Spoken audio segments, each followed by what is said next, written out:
야곱을 빚으시는 하나님의 손길 세 번째 시간 여러분들과 같이 나누기로 합니다. 하나님은 위기를 통하여 우리를 빚어 가십니다.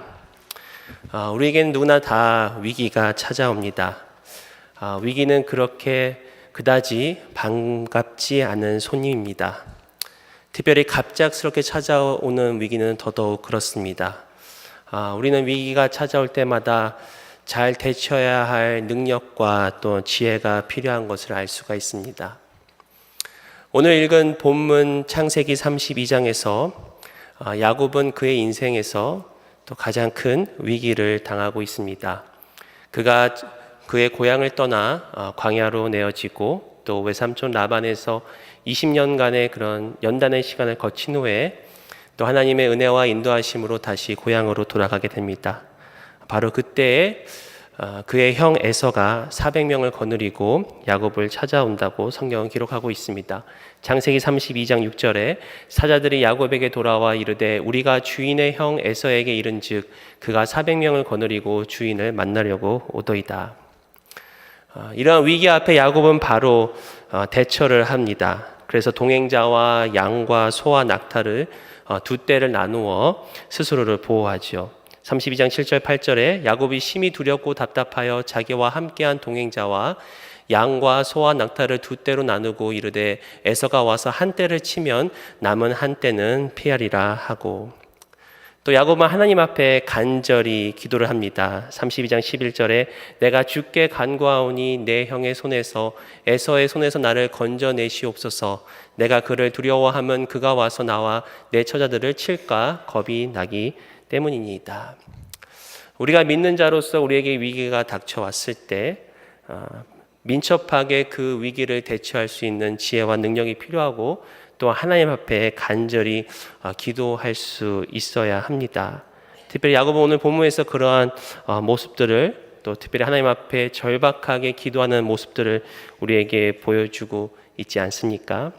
근데 오늘 우리가 읽은 본문을 통해서 우리가 알 수 있는 것은 하나님은 위기 가운데에서도 하나님의 또 다른 뜻이 그 가운데 있다는 것을 우리가 알 수가 있습니다. 특별히 야곱을 통해서 지금까지 야곱을 빚으신 하나님께서 지금 이 위기 가운데서도 역시 그를 빚으시고 또 그를 변화시키시기를 원하셨다라는 것입니다.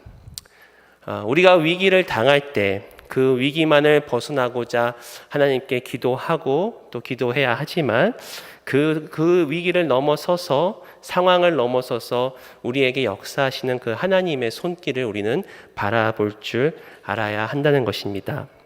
오스왈드 챔퍼스는 기도에 대해서 이렇게 얘기합니다. 기도는 상황을 바꾼다는 말은 맞지 않습니다. 기도는 나를 바꾸며 나는 상황을 바꿉니다. 하나님은 구속을 기초로 한 기도가 그 사람이 상황을 보는 눈을 바꾸도록 설정하셨습니다. 기도는 외부적인 것들을 바꾸는 문제가 아니라 사람의 성향을 바꾸어내는 놀라운 기적을 일으키는 역사입니다. 우리에게 일어나는 모든 일들, 특별히 위기를 통해서 하나님은 우리 자신을 변화시키고자 또 우리 자신을 빚으시고자 하는 하나님의 뜻을 나타낸다는 것입니다. 특별히 야곱에게 위기를 허락하셔서 하나님은 계속해서 야곱을 성장시키시기 원하셨다는 것이죠. 그렇기 때문에 위기는 곧 우리가 성장할 수 있는 또 하나님의 손길이요, 또 우리는 위기를 통해서 더욱더 예수님을 닮아갈 수 있다는 것입니다. 결국 이 우리의 모든 상황들 또 위기를 통해서 우리를 빚어가시는 하나님의 계획 안에 들어있다는 것이죠. 오늘 읽은 이 야복 나루터에서 하나님과 씨름하는 야곱의 스토리는 야곱의 인생부에 있어서 절정에 이른다라고 할 수 있겠습니다. 바로 그가 위기 뒤에 그의 인생을 뒤바꾸는 그런 하나님의 그 역사를 우리는 보고 있습니다. 저는 이 사건을 통해서 하나님께서 위기 가운데 어떻게 우리를 빚어나가시는지 여러분들과 같이 살펴보기로 합니다. 첫 번째로 하나님은 우리와 씨름을 통하여 우리를 내려놓게 하십니다. 본문에 보니까 야곱에게 위기가 닥치자 야곱은 먼저 에서를 위해서 예물들을 준비를 합니다. 그 예물의 리스트를 살펴보니까 암염소 200, 숫염소 20, 암양 200, 수량 20, 젖나는 낙타 30, 암소 30, 황소 10, 암나귀 20, 그 새끼 나귀 10. 이 수많은 가축들을 또 때로 나누어서 에서에게 보냅니다. 어떻게 하든지 에서의 그런 감정을 누그러뜨리려고 노력하는 그런 야곱의 모습을 볼 수가 있지요. 그리고 또 그가 밤을 지내면서 이제는 그 주위에 있는 사람들을 또 다 떠나보내고 혼자 남게 됩니다. 그때 어떤 사람이 야곱에게 와서 야곱과 씨름을 합니다. 32장 24절에 야곱은 홀로 남았더니 어떤 사람이 날이 새도록 야곱과 씨름하다가, 여기서 쓰인 이 씨름하다라는 그 표현은 그 어법상 어떤 사람에게 잡혀서 씨름을 계속하다라는 그 상태를 의미하고 있습니다. 즉 야곱은 수동적으로 어떤 사람에게 잡혀서 씨름을 계속하고 있다는 것이죠. 24절을 좀 더 자세히 보시면 어떤 사람이 날이 새도록 야곱과 씨름하다가라고 이야기하고 있습니다. 즉 여기서는 야곱이 주어가 되어서 그 사람과 씨름을 한 것이 아니라 그 사람이 주어가 되어서 야곱과 씨름을 하고 있다라고 표현하고 있다라는 것이죠. 우리는 어떠한 사람, 여기서 나오는 어떤 사람이 누구인지 잘 알고 있습니다. 즉 다시 말씀드려서 바로 여기서는 하나님께서 야곱을 먼저 찾아오셔서 하나님께서 야곱과 씨름을 하고 계신다라는 표현이라고 우리는 알 수 있겠습니다. 즉 야곱이 하나님과 씨름한 것이 아니라 하나님께서 야곱과 씨름하셨다는 것이죠. 그럼 무엇을 위해서 하나님께서는 지금 이 위기 가운데 야곱에게 찾아오셔서 야곱과 씨름을 하고 계실까요? 그것은 바로 하나님은 야곱에게 진정 야곱 인생의 주인은 하나님이심을 알게 하려 하심임을 우리는 알 수가 있습니다. 야곱이 고향을 떠나 베델에 이르렀을 때 하나님께서는 야곱에게 약속을 하셨습니다. 창세기 28장 15절에 내가 너와 함께 있어 내가 어디로 가든지 너를 지키며 너를 이끌어 이 땅으로 돌아오게 할지라 내가 내게 허락한 것을 다 이루기까지 너를 떠나지 아니하리라 하신지라. 하나님께서 곧 야곱의 주인이 되셔서 야곱을 지켜주시고 또 야곱의 인생을 이끌어주시고 친히 그 모든 것을 다 이루시기까지 야곱을 떠나지 아니하시겠다라고 그 약속하신 그 약속을 하나님께서 이루시기 위해서, 즉 그 약속을 이루기 위해서는 바로 야곱의 주인이 되셔서 또 야곱이 하나님을 주인으로 모셔야 하기 때문에 지금 하나님은 야곱에게 찾아오셔서 위기 가운데 야곱과 씨름을 하고 있다라는 것이죠. 왜냐하면 야곱의 모습을 볼 때 위기 가운데 야곱은 먼저 자신의 생각을 앞세워서 이를 대처하는 것을 볼 수가 있습니다. 또 하나님이 주신 예물들을 앞세워서 에서의 마음을 달래 보려고 합니다. 그리고 주위의 사람들을 다 먼저 보냅니다. 이 모든 것들이 결국은 야곱의 생각, 그리고 자신의 어떤 노력, 그리고 자신이 스스로 자기 자신의 주인이 되는 그런 모습들을 우리는 보고 있다는 것이죠. 그럴 때 하나님의 사람과 야곱은 밤새도록 씨름을 하는데 또 하나님의 사람은 이러한 야곱을 이기지 못했다, 날이 새도록 이길 수 없었다라고 이야기를 합니다. 결국은 야곱은 아직도 자기 스스로의 어떤 힘이 있고 또 그 힘 때문에 또 자신 어떤 과거의 그런 경험들 때문에 하나님과 씨름을 함에도 불구하고 그가 지지 않겠다라는 것입니다. 그리고 모든 것을 잃는 순간까지도 자기 자신이 스스로가 주인이 되어서 아직도 내려놓지 못한 그런 야곱을 우리가 보고 있다라는 것이죠. 하나님과 밤새 씨름을 하면서 끝까지 항복하지 않은 그런 야곱의 모습이 때로는 우리의 모습과 같지 않습니까? 하나님은 이러한 야곱의 허벅지 관절을 결국 치십니다. 창세기 32장 25절에 자기가 야곱을 이기지 못함을 보고 그가 야곱의 허벅지 관절을 치매 야곱의 허벅지 관절이 그 사람과 씨름할 때에 어긋났더라. 이 끝까지 지지 않았던 야곱에게 하나님은 최후의 방편을 쓰시는 거죠. 끝까지 지지 않고 버티고 있던 야곱에게 하나님의 허벅지 관절을 치십니다. 바로 야곱이 스스로 힘쓰고 의지했던 것들을 치시는 것을 우리가 알 수가 있지요. 자기 자신이 주인이었다라는 것을 하나님께서는 그것을 치고 계시다는 것입니다. 근데 여기서 이 치셨다라는 그 영어의 성경의 표현을 보니까 touch라는 그 단어를 썼습니다. touch라는 단어는 여러분 잘 아시지만 이 만지다라는 그런 표현이죠. 어찌 보면 하나님께서는 강하게 내리치셨다라고 보기보다는 이 야곱의 그 허벅지 관절을 만지셨다라는 표현이 더 맞는 것 같습니다. 저는 여기서 다시 한번 그 하나님의 그 사랑과 또 하나님의 그 배려를 볼 수가 있습니다. 하나님의 그 만지시는 그런 하나님의 손길을 우리가 볼 수가 있지요. 또 부드러우시면서도 강력한 그런 하나님의 손길이었습니다. 그러한 하나님의 손길을 인하여 야곱이 깨어지고 또 그러한 하나님의 손길로 인하여 저와 여러분들도 깨어지게 된다는 것이죠. 야곱은 이러한 하나님의 손길 때문에 결국 그가 저는 신세가 되었다라고 얘기를 합니다. 32장 31절에 그가 분이엘을 지날 때에 해가 돋았고 그의 허벅다리로 말미암아 절었더라. 바로 이 허벅지의 관절 그리고 그런 허벅지의 힘줄이 끊어짐을 통해서 그는 더 이상 하나님을 의지하지 않고는 살 수 없는 그런 존재가 되었다는 것이죠. 그때 비로소 야곱이 고백을 합니다. 창세기 32장 26절에 그가 이르되 날이 세려하니 나로 가게 하라. 야곱이 이르되 당신이 내게 축복하지 아니하면 가게 하지 아니하겠나이다.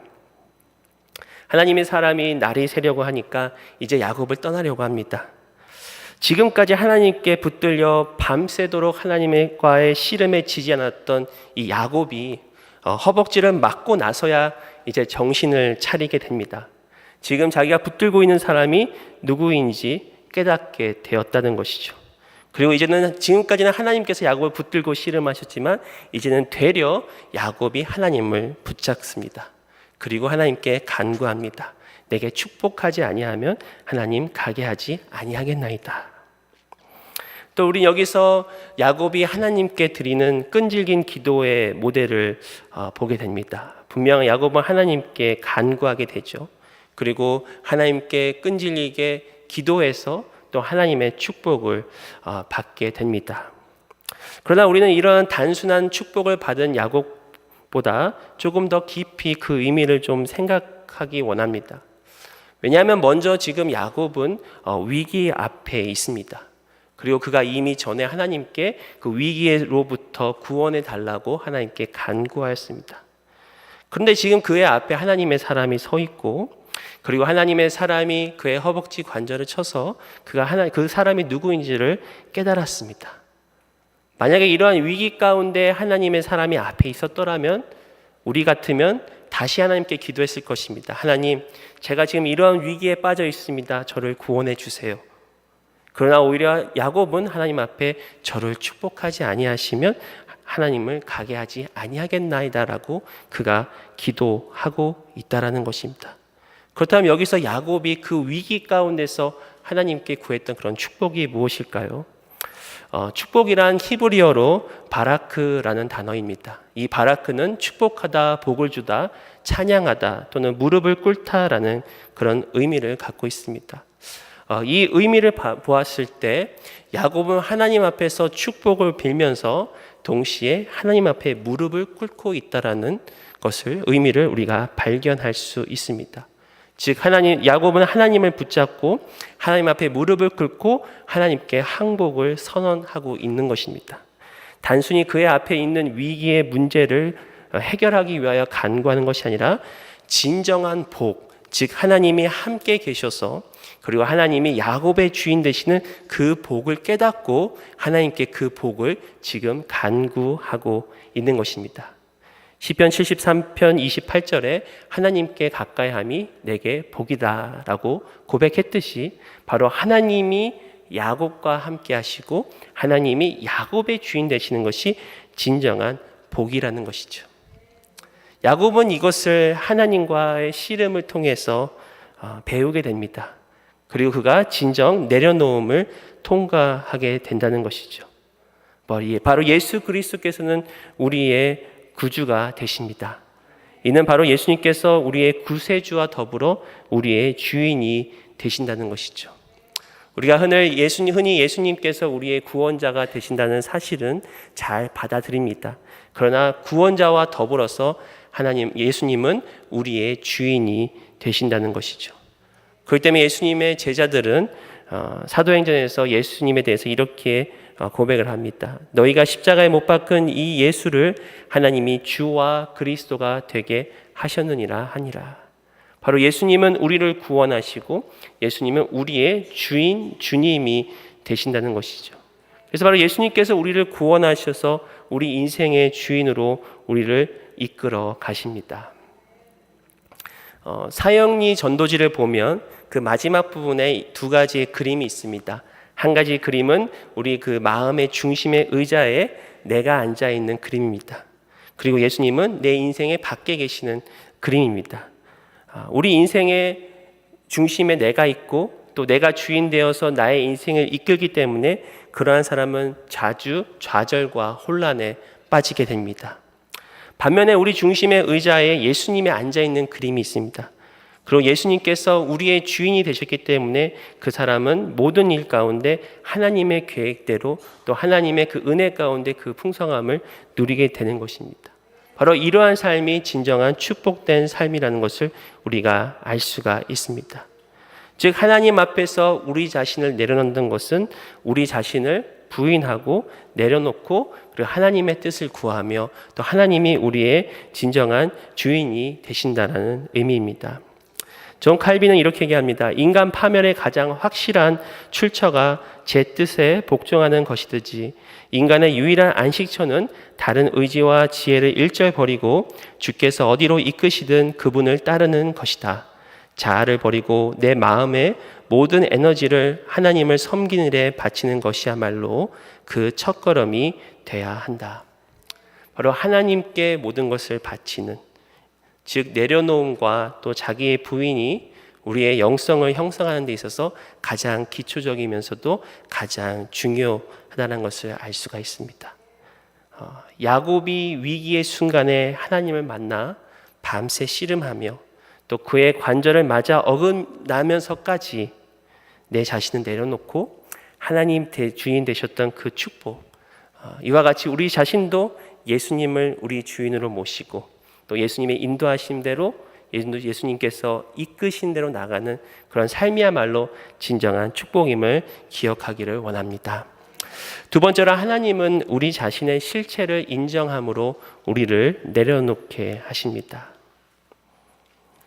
야곱이 하나님의 사람에게 축복하지 아니하면 가게 하지 아니하겠나이다 라고 고백할 때 하나님께서 야곱에게 묻습니다. 창세기 32장 27절에 그 사람이 그에게 이르되 내 이름이 무엇이냐. 이는 바로 야곱의 본질을 꿰뚫는 질문이라고 할 수 있겠습니다. 그리고 이 질문은 야곱이 그동안 답하기를 회피했던 질문이라고 할 수 있겠습니다. 야곱 이름의 그 뜻 자체가 발 뒤꿈치를 잡은 자, 즉 약탈자라는 뜻을 가지고 있었기에 그는 스스로 인정하고 싶지 않았을 것입니다. 또한 이 야곱의 이 과거를 말씀을 통해서 볼 때 야곱은 자기 스스로의 그 이름을 부르지 않았음을 우리가 알 수가 있습니다. 야곱이 아버지 이삭을 속이기 직전에 이삭이 물어봅니다. 내가 누구냐? 그때 야곱은 스스로를 에서라고 대답을 합니다. 또한 야곱이 집을 떠나 밧단 아람에 도착하여서 라헬을 만났을 때 자기 자신을 이렇게 소개를 합니다. 창세기 29장 12절에 자기가 그의 아버지의 생질이요 리브가의 아들됨을 말하였더니 라헬에게도 자기 자신의 이름을 스스로가 이야기를 하지 않습니다. 야곱은 자기 자신의 이름의 뜻을 알았고 또 그가 과거에 그 이름처럼 행하였다는 것을 알 수 있었습니다. 그래서 아마도 그의 이름을 숨기고 싶었을 것입니다. 그리고 그의 이름 안에 수치심을 느꼈을 것입니다. 누구에게도 드러내고 싶지 않았을 것입니다. 하지만 그러한 하나님은 야곱에게 지금까지 다루고 계시고 또 빚어내게 나가시면서 그런 연단의 시간들을 거치게 하셨죠. 그리고 어느 정도 그의 인생 가운데 변화가 일어나고 또 하나님의 인도하심으로 은혜를 경험하고 또 부와 가족들을 누리고 그렇게 돌아오고 있었습니다. 그러나 위기를 맞은 그 야곱 앞에서 하나님은 다시 한번 나타나셔서 그에게 지금 묻고 계신다는 것이죠. 내 이름이 무엇이냐? 이제는 야곱이 그동안 회피하였던 자신의 모습을 하나님께 고백할 차례입니다. 그러면서 그는 하나님께 고백을 합니다. 나는 야곱입니다. 나는 발꿈치를 잡은 자, 나는 약탈자 야곱입니다. 라고 하나님께 솔직하게 대답한 것입니다. 또한 이 고백의 의미를 봤을 때 우리는 이렇게 해석할 수 있을 것 같습니다. 나는 하나님이 안 계시면 야곱밖에 될 수 없는 그러한 존재입니다. 하나님이 누구이신지를 알고 그리고 하나님 앞에 우리 자신이 누구인지 아는 것은 매우 중요합니다. 그리고 우리가 누구인지를 알고 하나님 앞에 솔직히 고백할 때 그때 하나님은 우리를 축복하신다는 것입니다. 하나님은 우리 자신을 변화시키시는 과정 가운데서 바로 우리의 올바른 그런 정체성을 발견하게 하신다는 것이죠. 이 고백의 의미는 나는 스스로가 하나님 앞에서 죄인됨을 고백하는 것이고 또 야곱과 같이 하나님이 계시지 아니하면 저는 연약하고 모자른 존재입니다라는 고백이고 더 나아가서 하나님을 떠난 인간은 결국은 죄인일 수밖에 없는 약탈자와 같을 수밖에 없는 그러한 고백을 하나님께 드리고 있다는 것이죠. 그렇기 때문에 하나님의 은혜가 아니면 우리는 살 수 없습니다 라는 고백이 바로 나는 야곱입니다 라는 고백에 들어가 있다라고 할 수 있겠습니다. 예수님께서는 마태복음 5장의 산상수훈에서 이 복 있는 자, 즉 행복한 자들에게 대해서 이렇게 말씀하시죠. 5장 3절에 심령이 가난한 자는 복이 있나니 천국이 그들의 것이며, 하나님 나라 천국에 들어가는 이 축복의 근원이 심령이 가난한 자라고 주님은 말씀하십니다. 여기서 심령이 가난하다는 뜻은 영적으로 공궁하고 빈곤하고 비참하다는 것을 깨닫는 그 상태라고 할 수가 있겠습니다. 바로 자기 자신의 그런 상태를 알고 하나님께 고백하는 자들이 그들에게 천국이 임할 것이다라고 이야기를 하게 된다는 것이죠. 바로 야곱이 하나님 앞에서 관절이 어긋나고 힘줄이 끊기고서야 비로소 하나님 앞에 나는 야곱이니라고 고백하는 것이, 그것이 바로 하나님께서 우리를 부르시는 부르심이라는 것이죠. 시편 34편 18절에 여호와는 마음이 상한 자를 가까이 하시고 중심으로 통회하는 자를 구원하시는도다. 바로 마음이 상한 자, 나는 야곱입니다 라고 고백하는 자들에게 하나님은 구원하시고 하나님은 그 자를 받아주신다는 것입니다. 그럴 때 우리는 하나님 앞에서 우리 자신을 드러내는 것을 부끄러워하지 말아야 합니다. 우리 있는 모습 그대로 하나님 앞에 나아야 되는 것이죠.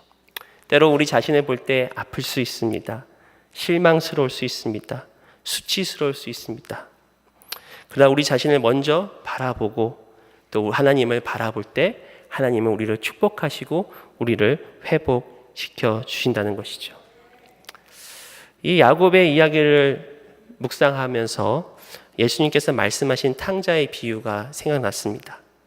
탕자가 아버지의 유산을 탕진한 후에 성경은 누가복음 15장 17절에 이에 스스로 돌이켰다라고 그렇게 기록되어 있습니다. 즉 그 탕자가 스스로 자기 자신에게 돌아왔다. 이게 영어 성경 중에 그 ESV 버전은 이렇게 이야기합니다. He came to himself. 자기 자신에게 먼저 돌아왔다라는 것이죠. 즉 아버지께로 돌아오기 전에 자기 자신에게 먼저 돌아왔다. 자기 자신을 올바로 볼 줄 알고 아버지를 떠난 인생이 어떠한 인생인지 볼 줄 알았을 때 비로소 아버지께 돌아왔다는 것이죠. 이 야곱과 탕자의 이야기를 들으면서 한 가지 우리가 발견할 수 있는 기쁜 소식은 바로 돌아갈 수 있는 아버지가 계신다는 것입니다. 탕자도 돌아갈 수 있는 아버지가 계셨기 때문에 돌아갔고 야곱도 돌아갈 수 있는 하나님이 계셨기 때문에 먼저 자기 자신에게 돌아가 하나님께 돌아가고 또 하나님을 볼 수 있었다는 것입니다. 우리가 우리 자신을 대면할 수 없는 이유 중에 하나가 두려움입니다. 그러나 그 두려움 뒤에 계시는 아버지를 볼 때, 우리 주님을 볼 때 우리는 우리 자신을 보고 하나님께로 돌아갈 수 있다라는 것이죠. 세 번째로 하나님은 새로운 신분을 우리에게 주심으로 이기게 하십니다. 하나님은 야곱의 대답을 들으신 후에 야곱을 축복하시되 더 나아가서 야곱에게 새로운 이름을 주십니다. 창세기 32장 28절에 그가 이르되 내 이름을 다시는 야곱이라 부를 것이 아니요 이스라엘이라 부를 것이니 이는 내가 하나님과 및 사람들과 겨루어 이겼음이니라. 놀라운 이 반전의 축복입니다. 하나님은 야곱에게 지금 새 이름을 주십니다. 아예 그를 새로운 신분으로 변화시키십니다. 지난주 설교 말씀처럼 그를 새로운 피조물로 지금 하나님은 만드시고 계시다는 것이죠. 성경은 그가 하나님과 겨루어 이겼다라고 그렇게 표현을 하고 있습니다. 여기서 히브리어 이스라엘은 하나님을 뜻하는 엘과 다투다를 뜻하는 사라의 합성어로 정확한 어원은 하나님께서 싸우신다라는 뜻을 가지고 있습니다. 즉 다시 말씀드려서 이스라엘은 바로 하나님과 더불어 힘을 얻어 강하게 된 자를 의미하고 있다는 것이죠. 즉 이스라엘의 그 이름 안에 하나님께서 친히 싸우시기 때문에 그가 하나님과 겨루어 이기고 또 동시에 사람들, 즉 외삼촌 라반이나 또 바로 앞에 있는 에서와도 겨루어 이겼다라는 것을 우리가 알 수가 있다는 것이죠. 바로 야곱은 하나님과 함께 승리자가 된 것입니다. 실제로 야곱은 하나님께 졌습니다. 그의 허거벅지 관절이 어긋났습니다. 그래서 더 이상 힘을 쓸 수 없게 됩니다. 그런데 하나님은 야곱에게 되려 이겼다라고 선포해 주십니다.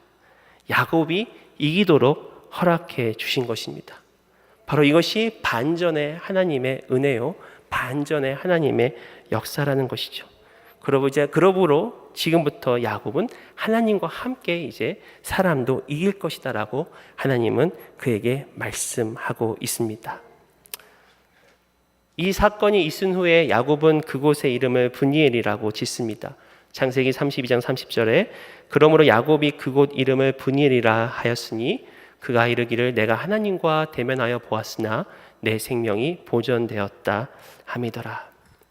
여기서 브니엘은 하나님의 얼굴이라는 뜻을 가지고 있습니다. 야곱은 진정 하나님을 배웠고 또 이를 통해서 이스라엘이라는 새로운 이름을 얻게 되었습니다. 하나님을 보았다라는 것은 결국 하나님을 알았다는 것이고 바로 하나님을 경험했다라는 뜻입니다. 즉 하나님과의 실질적이고 그리고 깊이 있는 관계로 그가 들어갔다는 것이죠.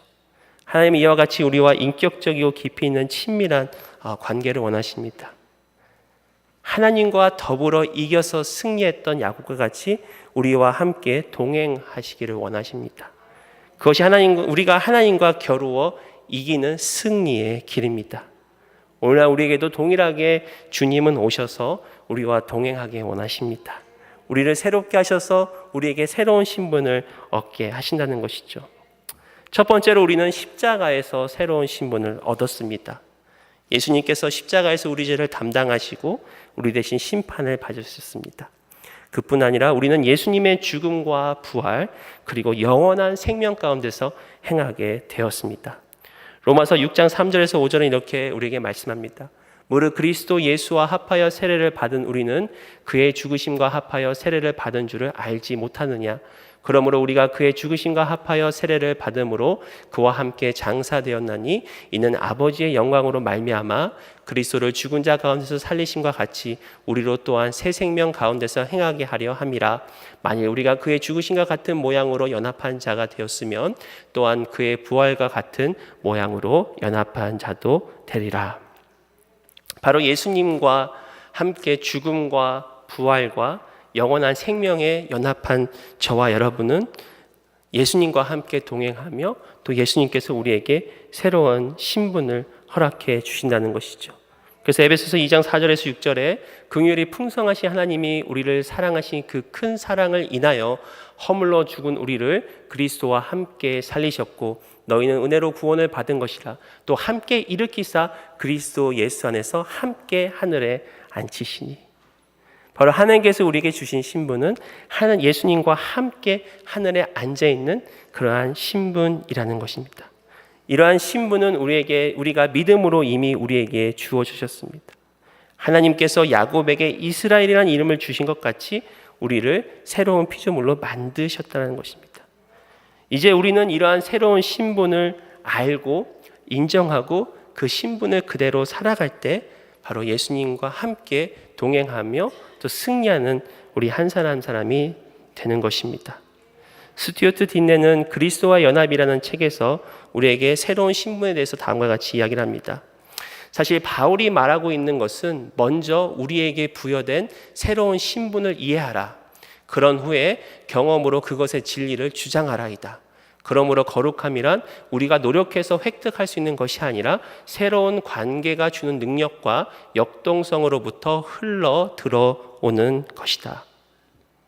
이미 우리에게 주어진 신분을 우리가 믿음으로 받고 그리고 그 안에서 살아갈 때 바로 그 안에서 하나님의 경건하심과 또 하나님께서 우리를 변화시키는 그런 하나님의 사람 또 승리자로 우리가 살 수 있다는 것이죠.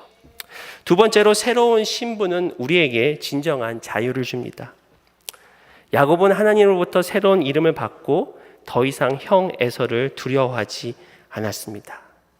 그가 하나님과 날이 새도록 결혼 후에 에서가 400명의 장정을 거느리고 오는 것을 우리는 알게 됩니다.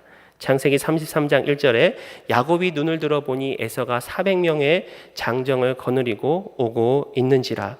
그의 자식들을 나누어 레아와 라헬과 두 여종에게 맡기고 여종들과 그들의 자식들은 앞에 두고 레아와 그의 자식들은 다음에 두고 라헬과 요셉은 뒤에 두고 자기는 그들 앞에서 나아가되 몸을 7번 땅에 굽히며 그의 형 에서에게 가까이 가니. 이 말씀을 통해서 우리가 알 수 있는 것은 야곱은 더 이상 비겁한 자가 아니라는 것입니다. 그전에는 가족들 뒤에 숨어 있었던 야곱이 이제는 스스로 가장 앞으로 나와 용기를 내어 에서에게 다가갑니다.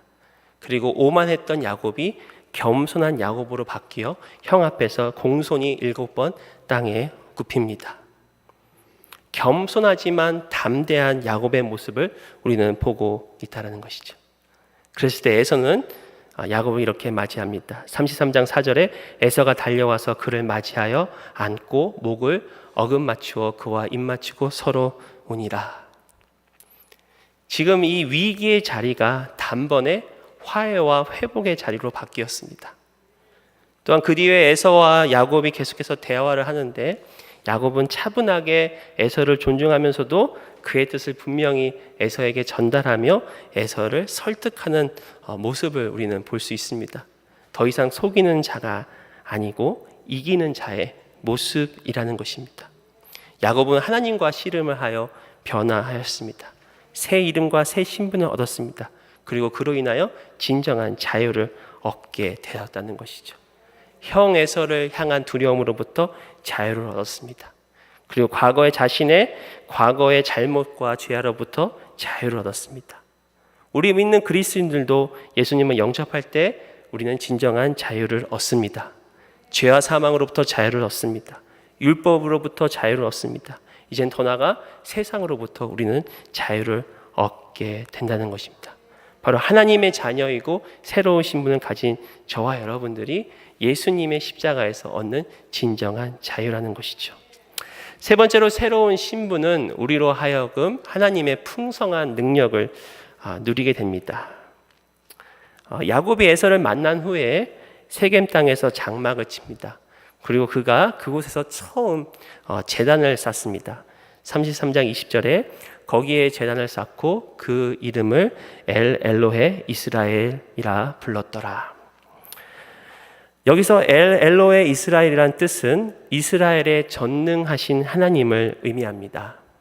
야곱은 하나님을 경험하고 또 새로운 이름과 신분을 얻고 나서 전능하신 하나님 앞에 제단을 쌓고 하나님께 예배를 하고 있다는 것이죠.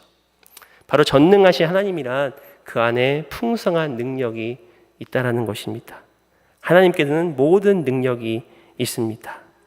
야곱이 위기 가운데 하나님을 만나고 그리고 하나님께 축복을 구하고 났을 때 하나님은 그의 풍성한 능력으로 야곱의 주인이 되셔서 친히 그를 이기게 하셨다라는 것입니다. 그때 비로소 야곱은 이제 아브라함의 하나님, 이삭의 하나님, 그리고 이스라엘의 하나님이라고 고백을 할 수 있었습니다. 바로 나의 하나님이 되셨다는 것이죠. 과거에 우리의 조부와 또 아버지의 하나님이 이제 비로소 나의 하나님이 되셨습니다. 이 이야기를 살펴볼 때 결국 하나님은 야곱을 위기에서 구출해 주셨습니다. 근데 거기에 더하셔서 그의 풍성한 능력으로 함께 하셨다는 것이죠. 이러한 과정이 있기까지 야곱은 수많은 연단의 시간들을 거쳐야 했습니다. 그리고 밤새 하나님과 씨름하며 또 내려놓음을 통해서 새로운 이름을 얻게 되었음을 우리는 기억해야 될 것입니다. 결국 우리가 먼저 변화되고 우리가 성숙하여 하나님의 축복을 누릴 만한 사람으로 빚어가는 것, 그것이 바로 하나님께서 저와 여러분을 향한 계획과 하나님의 뜻이라고 우리는 할 수가 있겠습니다. 하나님은 만군의 하나님이십니다. 전능하신 하나님이십니다. 전능하신 하나님께서 저와 여러분 그 풍성한 능력을 누리기 위하여 준비된 자로 우리를 빚어 나가신다는 것이죠. 말씀을 마칩니다. 내려놓음의 절정은 우리가 그리스도로 사는 데 있습니다. 야곱은 약복강 나루터에서 내려놓음을 경험하였습니다. 그리고 결국 그가 이기는 자가 되었습니다. 하나님은 그로 인하여 승리케 하셨죠. 근데 우리가 여기서 이길 수 있는 것은 오직 예수님께서 내 안에 계셔서 우리가 그리스도로 살 때 이길 수 있다는 것을 알 수가 있습니다. 갈라디아서 2장 20절에 내가 그리스도와 함께 십자가에 못 박혔나니 그런즉 이제는 내가 사는 것이 아니요 오직 내 안에 그리스도께서 사시는 것이라. 이제 내가 육체 가운데 사는 것은 나를 사랑하사 나를 위하여 자기 자신을 버리신 하나님의 아들을 믿는 믿음 안에서 사는 것이라. 이 야곱의 생애를 계속해서 묵상하고 말씀을 준비하면서 제 마음 가운데 울림이 되는 말씀이 요한복음 15장 5절 말씀이었습니다. 나는 포도나무여 너희는 가지라. 그가 내 안에 내가 그 안에 거하면 사람이 열매를 많이 맺나니 나를 떠나서는 너희가 아무것도 할 수 없음이라. 바로 예수님이 우리 안에 거하시는 것, 또 우리가 예수님 안에 사는 것이 이 땅 가운데 승리자가 되는 비결이라고 할 수 있겠습니다. 예수님 말씀처럼 우리는 예수님을 떠나서는 아무것도 할 수 없기 때문이라는 것이죠. 이에 대해서 워치만 리는 그리스도의 정상적인 삶에서 우리가 노력하는 것과 하나님을 신뢰하는 것의 차이점을 우리에게 이야기를 합니다. 우리가 노력하는 것, 신뢰하는 것은 천국과 지옥의 차이와 같다. 천국은 주님 저는 할 수 없습니다. 그러므로 노력하지 않고 저의 손을 내려놓겠습니다. 지금부터 전 당신만을 신뢰합니다. 고백하는 자의 것이다. 이것은 단순한 수동형의 삶이 아니라 진정 적극적인 삶이며 그리스도께서 우리 안에 사시도록 이끄는 일이다. 영어로 노력하는 것은 trying이고 신뢰하는 것은 trusting입니다. 바로 같은 T자로 시작하는 단어지만 천국의 삶은 trying이 아니라 trusting이라는 것입니다. 바로 예수님을 신뢰하는 것, 그리고 믿음 안에 사는 것이 진정한 이기는 삶이라는 것입니다. 그래서 바울은 갈라디아 2장 20절에 나를 사랑하사 나를 위하여 자기 자신을 버리신 하나님의 아들을 믿는 믿음 안에서 사는 것이다 라고 우리에게 고백하고 있다는 것이죠.